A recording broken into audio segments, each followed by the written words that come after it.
What's up, everybody? Welcome to another episode of the Kings and Priests podcast. I'm Michael, and I am here with my highly esteemed co-host, Ooh, Dean Sweetman.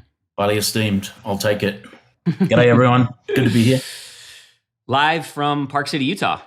Back in Park City for the summer. So pumped. You had enough of us. You had enough of us here in LA. You know, I can only take so much crazy in Los Angeles. So the meter gets to the top and we have to get out of Dodge. So Yes. here we are. Just in time for the all the political ads to ramp up for this big mayoral election in the fall. I already just have signs all over my neighborhood of Really? just all the different. Oh yeah.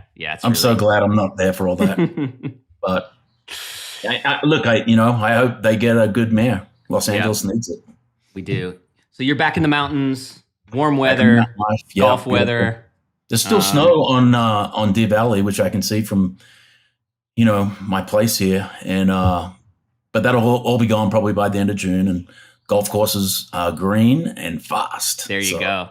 Does Park City, is it mostly locals in the summertime, or does it? Because I know during the winter it's basically full on tour. And I know not where you live, but it's pretty tourist. It swells up in summer too. Like getting a restaurant reservation, around the 4th of July or whatever is hard. Yeah. So no, it's and a lot of mountain biking, right? So they swap the skis out in all the ski shops, put mountain bikes in, and it's apparently mountain biking heaven up there. So not looking for a broken collarbone myself, so I don't, I abstain. And then are there would you say there's a lot of folks kind of in your same situation in Park City where it's sort of like, hey, we're going to be here. We're not going to be here for the full year, but it's Yeah. People from Texas, Arizona, right? Gets a little hot down there in the summer. So, Park City really is like 80s, we might have some 90s for a week or two, but it's pretty nice. So there's a lot of people from other places come here for, they come for the winter and then come for the summer. Yeah. Okay. So did you read this Elon Musk email from yesterday? So it's Tuesday the 2nd. This will be out next Tuesday, Wednesday. So we'll be a bit behind on it. But what was because I guess I have some hot takes. Not that anybody cares what my hot takes are, but I got some hot takes. But when you read this, what was your initial thought? I'm going to guess that you and I are going to differ based on generational lines. So I was born in 64, which is the end of the baby boom, start of the Gen X. And so I understand both, I think, pretty well. But when it comes to hard work, going to work, now I temper this by saying when we started our company, we were all remote. Yes.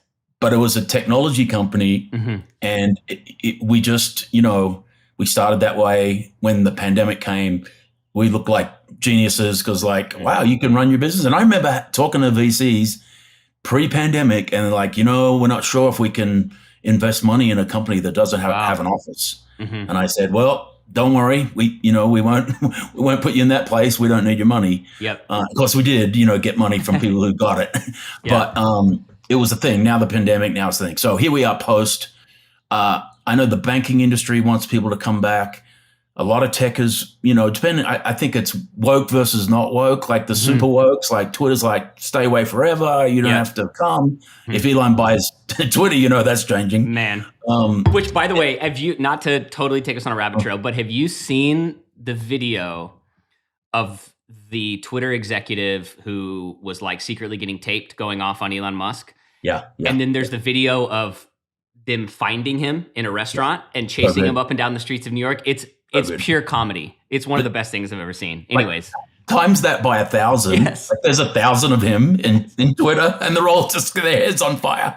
So here's what I think. I think as the CEO gets to decide what and how they want to run the company. And if the workers don't like where the CEO is going, they should look for another company. So Elon is we're back in the office. It's you think about what they do for a living. It's a highly collaborative, you're designing things in labs. I mean, can you really do that remotely? I don't think so. Right. You can put all the CAD and everything online, and I'm sure there's a bunch of cool kind of tech to do that. But it comes down to the CEO. The CEO wants you back. You come back. If you don't want to come back, you move to and work for Twitter, where it's a free for all and they don't make any money. Right. Yeah. Yeah.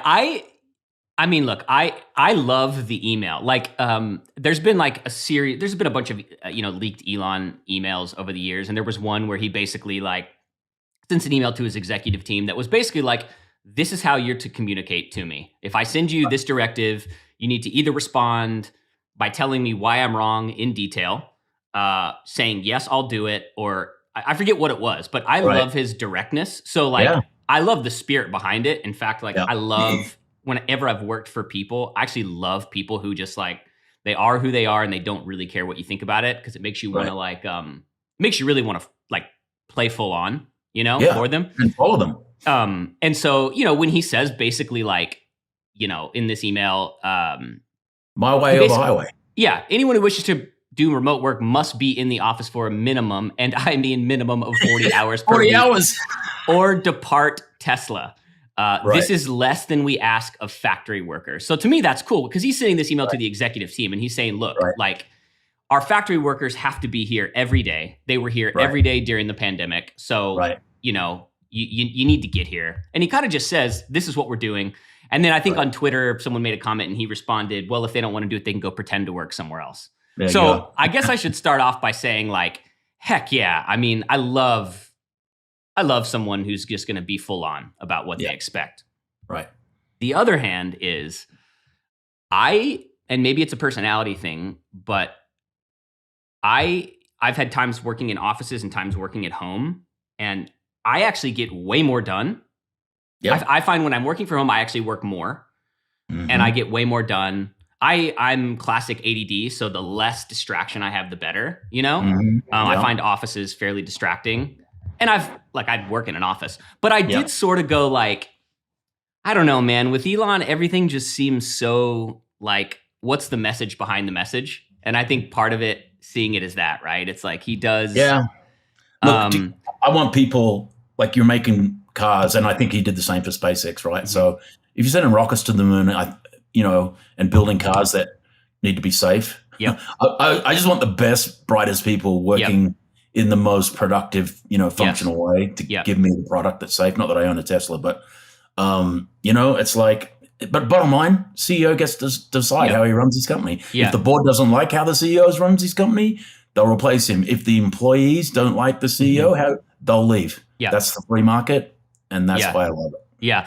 I will say this. I do think it's cool, and I actually didn't think about this before we talked, and that is that there is this idea of like, he mentions the factory workers, right? So the idea is like, hey, we're one team. And so we're not like in these separate spheres doing separate things. And it reminded me, I had a cousin who worked in IT for 7-Eleven for like a decade. Wow. And in the office, corporate job, but everyone that works for 7-Eleven, no matter where you're at, if you're the CEO, if you're a salesperson, you have to work the overnight shift in a 7-Eleven once a year. Wow. And you've got to be there for the deliveries in the morning, and you've got to, so once a year, he would like go do his overnight shift. So there is something cool to me about like, hey, we're not a tech company where everyone's working on their computers. There's different spheres of people, and we need to all, as a team, come together and kind of show the same work ethic. So I do think it's pretty cool. It is. If I was working at Tesla, I certainly wouldn't leave. I can't see people leaving for that reason, but we'll see. They can if they want. Yep. So, all right, the All In Summit content, we're big fans of that podcast. And I got to say, like, so they did their All In Summit maybe a month ago. I would have loved to have gone, but I applied and I didn't get in. Yeah. Yeah, I totally would. It was, I didn't even apply because it was next level expensive. So maybe someday, but I like how they did it, and they kept all the press out, which is amazing. Yeah. But they've been dropping such a wide range of content, every speaker, every panel. I've listened to most of them, and they're phenomenal. I encourage everyone to not just subscribe to All In, but listen to all the content. It is just fantastic. Yeah, it really is. There was I think for me, the couple that have really stood out, obviously Bill Gurley and Brad Gerstner talking about markets. Yep. It was really awesome. And then one of my other favorite ones was Nate Silver doing his talk on how gamblers think, which I love because I'm a poker player. And so yes, please, if you're listening, go listen to those. Good content. They're phenomenal. Okay, so before we get into our other topics, I just had a thought pop into my mind I want your perspective on. So we've talked a lot about being in a recession, heading towards a recession. We've talked a lot about the markets hurting. we've talked a lot about businesses, all that changing, capital drying up, all the above. So this is a podcast about like kingdom driven entrepreneurs. Right. So we've talked a lot about how this affects business people. How does a recession affect pastors? And how can business people and pastors and church leaders work together during these times? Because I would imagine pastors and business people are both feeling in different ways the stress from kind of the environment that we're in now. Well, here's what I lived through. I lived through the 2000 .com implosion. Prior to that, I had a lot of people donating stock to the church, and which was phenomenal. And then I lived through the 08 as a pastor, 09. Really, it was the recession didn't really hit till 10. But so here's what happens typically. Attendance stays pretty firm or even goes up, because when people are afraid, like I remember after 9/11, church attendance popped. Oh gosh, I remember, right? Yeah. And so here's what happens. Church attendance goes up, giving per unit goes down, and I think budgets are largely untouched. Now, if you go back and look at the last 30 years of faith giving in the US, there's one time where it went down 2%, and that is 2010. So that was the backside of that, real estate bubble and that recession. And then but in every other recession, it's either held or gone up. So the amazing thing about giving in the US especially is the givers are just, they believe faithful. Yeah. They're faithful to scripture first, not to markets. And their conviction is that they want to put God first in everything. So it doesn't really matter what the markets are doing. Now, how does that affect, how the pastor, I had a lot of contractors in my church in the 08, and that, part of the economy collapsed for probably 3 years, right? And you couldn't build things for the price that they were selling for, because they were selling so cheap, right? All the foreclosures. So just nothing was built. And so that put plumbers out of work. And we've talked about this, like if you're really mediocre, you'll survive when things are good. When things tighten up, you'll get, culled because, there's just not enough demand around, and the good ones, survive, and the mediocre ones are culled and have to go do something else. So that happens a bit. But as a general rule, pastors should always be in communication with their business people. They should have a weekly or monthly breakfast with their business people. They should always be asking what to pray about, with their business people. They should always have lines of communication open, so that business person who faces certain kinds of pressures that, quite frankly, employees don't. When you're the business owner, you're thinking about payroll, you're thinking about future orders, you're thinking about all of these things to keep your business afloat in tough times. And so 100% pastors need to be in and around and connected to the business people of their church for all the reasons I just described. And then you just kind of hunker down and get through it together and keep believing God. So Yeah, that's really good. So let's talk about, I came across this article, and we sort of touched on this last week, and we're just kind of, every week we're like drilling down more into how to think about starting businesses. A lot of our listeners, they got side hustles, they have an idea, they're aspiring founder, maybe they just started. And so a lot of what we talk about is like, how do we assess a startup idea? And this is coming on the backside of at least myself, right? And this is why I'm loving learning about this more, is like, I'm the guy that started a million things because I had an idea in a silo, went and started this thing only to kind of go like, oh yeah, nobody else really needed this but me. Or this seemed like a really good deal until, really good idea until I got 3 or 4 months down the track and realized that, it's a problem that's already been solved, or whatever that might be. So we're talking today about like, how do we assess startup ideas? What is the criteria we use? So I came across this article that we'll link to by a guy named Todd Jackson, who built Gmail's user interface, Facebook's newsfeed, and Twitter's timeline. So this is a very like product focused way of thinking about starting businesses. And I know not all businesses are product driven, but I've even found myself trying to filter, the thing that I'm building through this as well, even though it's not necessarily a physical product. But basically he just says this. He says there's, 4 different, ideas, criterias that we need to like bounce stuff off. And it's basically this. Functional needs. So does it address a clear functional need that users have? And this is often why they'll try it. We've talked a lot about that, right? Right. Then he says emotional needs. Does it address an emotional need that users have? This is often why they feel, why they'll tell others about it, unlocking that viral word of mouth growth loop that's so critical. So maybe let's like stop there for a second. When he talks about like emotional need, what's he talking about there? In sales, the age-old question is, as a buyer, do I need this or do I want this? If I need it, it's a much different thought process. If I need it, I'm probably going to buy it. All I'm going to do is negotiate to get the best price if I can and get the best whatever widget I'm trying to get to suit my needs. If I need it, I'm getting it. If I want it, but not necessarily need it, and that's from the sales side, right, or the product building side, if there's a high level of emotional, I really want this, but I know deep down in the back of my mind I don't need it, but I really want it. That's an emotional sale. And there's plenty of, if you're a good salesman, you're going to convince the person that kind of thinks that they want it, that they really do need it. That's the journey from no to yes. Yep. And when you can convince someone that realistically it's something they really don't need, and it might be a fad thing, or it might be, but you're going to convince them product's going to change your life. Yep.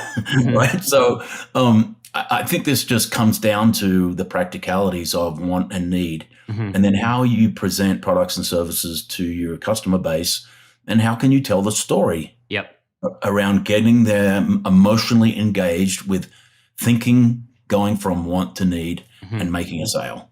And that's kind of how I view it. And I guess there's certain products that can be both and, depending on how you position it, right? Like I always remember one of the first times I ever like really saw this in action in a business world. I was my first job selling media was we had a suite of media products, billboards, taxi tops, experiential, all of it.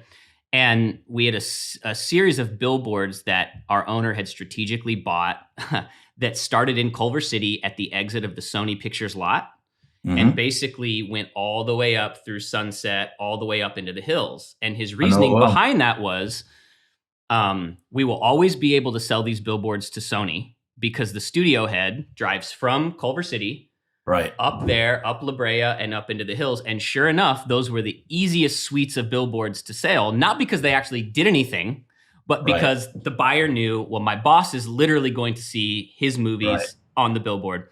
And that was literally the only way they sold those billboards. It was the only way. And to me, that's like an interesting, like a very practical way of thinking about that, right? Is like there is an emotional, but maybe now in a recession that changes. Emotions don't necessarily.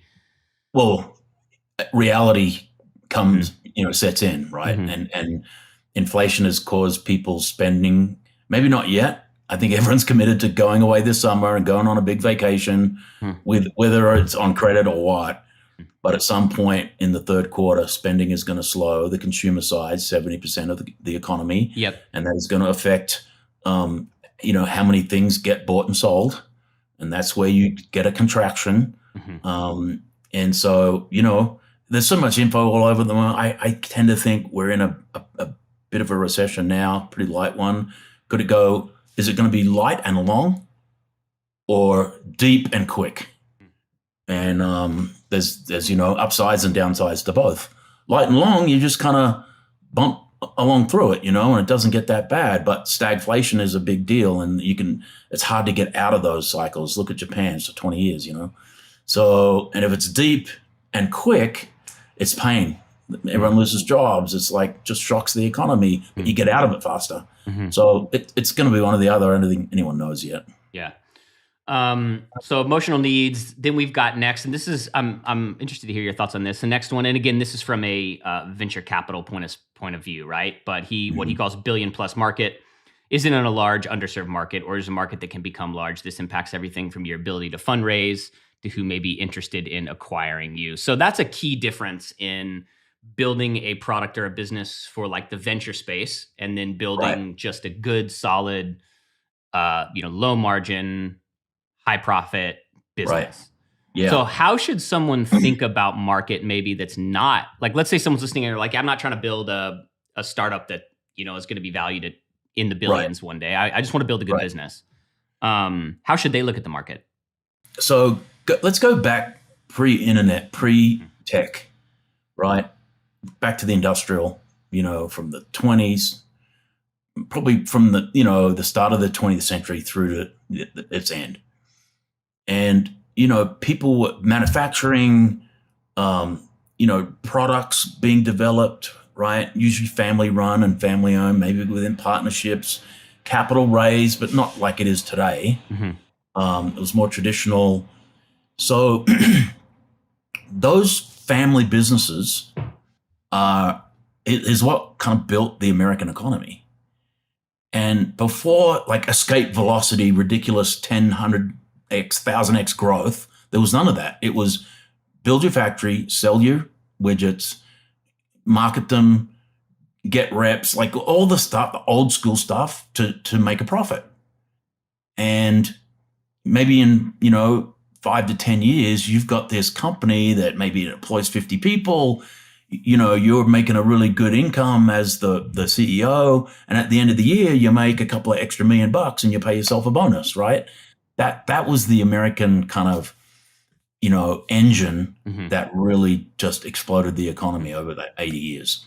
And what made America pull in front of every other economy in the world. It was that kind of thinking. Along comes tech, it all speeds up at 1,000 miles an hour. But I think the fundamentals of building, products or selling services the old-fashioned way, and just think about, man, what would it be like to build a business? Forget moats and recurring and like that's so tech heavy. But what would it be like to build a business that did $1 million in revenue, right, with a net profit of 30%, right? So after all your expenses, including your own wage, what if you spat out $300K a year in true cash profit? I mean, in most towns in America, you're going to be at the country club. You're going to be living large, right? So, and that's going to support your family. It's going to be generational wealth. Maybe you do that for 20, 30 years and you sell the thing for 10 million and right. So it's just the beautiful kind of classic way of building a business. I still think those fundamentals are there, certainly if you're not in tech. And so it's like, just set a goal, do $1 million in revenue, and have as few employees as possible, pay them really well, and love your customers, listen to your customers, treat your customers like, and just go and then maybe you hit something, maybe a new product or your product takes off in another market and you get to 2 million, right? And keep your expenses down and like all the fundamentals of running a business. And man, you do that for 20 or 30 years, you are rocking and rolling. So there's a lot of businesses that should stay boutique. You know what's so funny about that? I was talking to my little brother last night. So he lives in Austin. He works, he runs comms. He works at a comms agency, and all of their clients are venture fund. Most of them are venture funds and startups, right? So he spends literally all day, every day talking to founders, CEOs about their business, what they're doing. They rep crypto. They're massive. And he was doing an onboarding yesterday with a new venture fund who just came on. And by the way, I think their minimum retainer is like 35 grand a month. So it's a big fund that's like, and he's like doing the intake, talking to them. Okay, what are you guys investing in? And he said the tone from when he first talked to them 2 months ago to now, he said basically their answer to the question yesterday was normal cash flow positive businesses that are not glamorous, that are not flashy. And this is a venture fund. Like a legacy venture fund, and who's just kind of gone. So I don't know, are we maybe going into a world, at least in the next couple of years, where those kind of businesses are actually more enticing to Yeah. investors than, Well, capital has to go somewhere, right? Then those funds exist not to hold funds in bank accounts and get 2% interest. Those funds exist to be spent. But what's going to happen is it's going to be much more discretionary type investing. They're going to look at a lot of different factors. The main ones still count, growth still counts, but profitability has shot up. For the last 5 years, profitability was not even talked about. No one cared. Let's just pour a bunch of money and then grow it as fast as we can and like get this thing, but that's all changed now. And look, it's not going to be forever. It's just the ebbs and flows of capital. But the capital is got to go places. It's just not going to go to as many risky places as it has in the last few years. It's going to be just dealt out with a more discerning eye. Yeah. Okay, so the next big thing that he talks about here is this idea of a must-have versus a nice-to-have. So I just want to read this quote that he had in that he wrote that I thought was really good, and then I just kind of want to hear your thoughts off it. So he says, most founders I talk with haven't thought about their idea this deeply. They have a high-level problem they want to solve, but haven't yet mapped it to the functional and emotional needs of their customers. If you don't go through an exercise like this, you're in danger of developing a nice-to-have product, not a must-have product, which puts product market fit further out of reach. So essentially, he's saying, like, you got to name the needs and then pressure test whether those needs are, acute or if they're just nice-to-haves. Right. So maybe for a second, like, let's talk about the difference between a nice-to-have and a must-have, and maybe even just off the top of our head, try and throw out some examples of what those are. Yeah. So, when we developed our first giving product, there was some must-haves. It had to be able to process a credit card, within a couple of clicks and do it pretty simply. That was a must-have. That was the product. The nice-to-haves, we'd like to do ACH, right? Like direct to bank transfer. But we didn't start with that because we just wanted to get the product out the door and have the must-have. Hey, you want to give on your mobile phone? Put in a credit card and go. Did we get to ACH? Yep, pretty quickly, right? And then we had the first idea around covering fees, right? So I give $100 and I actually give 103, saves the church the transaction fee. And so was that a must-have? No, I just need to get the product and get it working. Was it nice to have? Of course. Did it come later? Yes. Took about a year. So there's what you have to do day one to be able to solve the problem that you're trying to solve. You got to get that to market, and then all the features, that all comes later. And you just prioritize which ones you're going to build, and you just check them off the list. It's important to know what stuff to build next, and that comes with talking to customers, getting a lot of feedback from your initial product and the problem it solved, and then basically listening to them on how you could iterate what you gave them to make it better.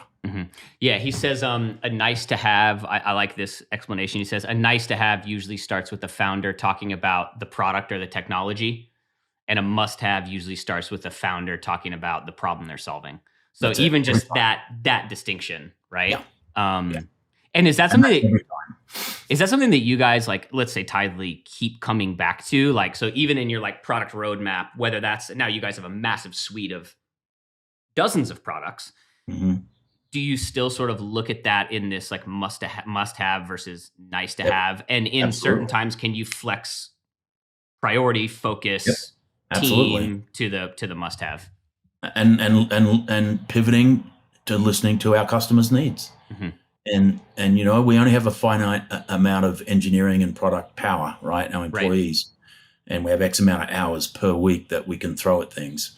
And so we're very, very focused on making sure the priority. We spend a lot of time talking about this. What priorities should the teams be working on? We did a big switch. Late last year, early Q1, we just pulled a bunch of resources from products where we thought didn't need as much attention and put them on products where we knew we wanted to have more attention. And I think you're always got to be evaluating that. And then in software, you've got bugs, right? So like you have to pull people off stuff to fix things, which is like the worst thing about software, but every company has this issue. But then it's just a matter of directing those, engineering resources to the places where they're always solving problems that your customer wants solved. And if you get too kind of, out on these other rabbit trails that you're these vanity projects that you're trying to do, that's not really going to sizzle the customer and help them with their needs, that's when competitors come in and start serving their needs better than you, and that's competition. So it's constant. You never stop listening, and then you make some big bets here and there, right? You go, oh, we're going to build this one thing, and but there's tons of research that goes into that. Product managers are going to spend maybe 3 months talking to customers, looking at the market, seeing what else is for sale out there. How can this be better? Should we make a bet and spend $1 million on a new product? Should we take that $1 million worth of engineering time and make our current products better? Right. So it's constant. Yeah. He says this, and then we can kind of move on. But he says how these scale.